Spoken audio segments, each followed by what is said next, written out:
ഗൗതം,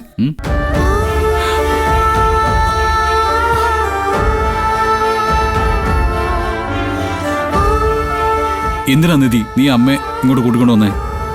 ഗൗതം, നീ ഇവനോട് വിശദീകരിക്കാനൊന്നും നിൽക്കണ്ട.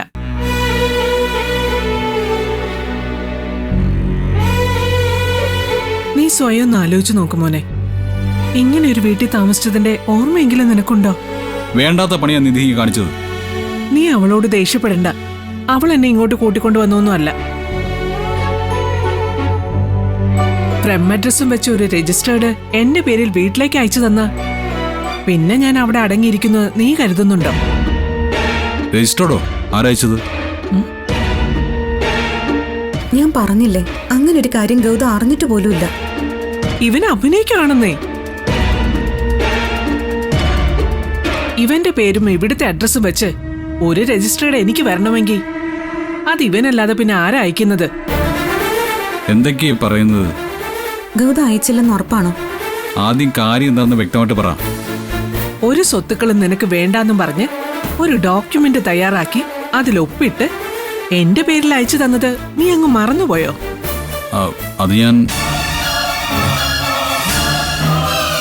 സൈനിങ് അതോറിറ്റി പ്രണവാണെന്ന് തെളിയിക്കുന്നതിനുള്ള ഒരു ഡോക്യുമെന്റ് ഇത്.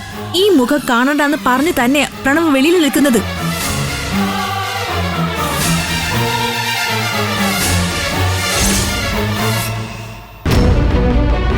അടുത്ത കള്ള ആലോചിക്കുക അല്ലേ?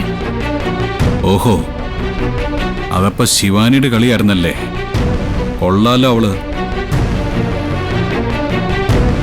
എന്താ നിനക്കൊന്നും പറയാനില്ലേ? നീ തന്നെയല്ലേ അത് അയച്ചത്? അതെ, ഞാൻ തന്നെ അയച്ചത്. കേട്ടല്ലോ, ഇപ്പൊ സമാധാനായോ നിനക്ക്? എന്താ ഗൗതം ഇത്?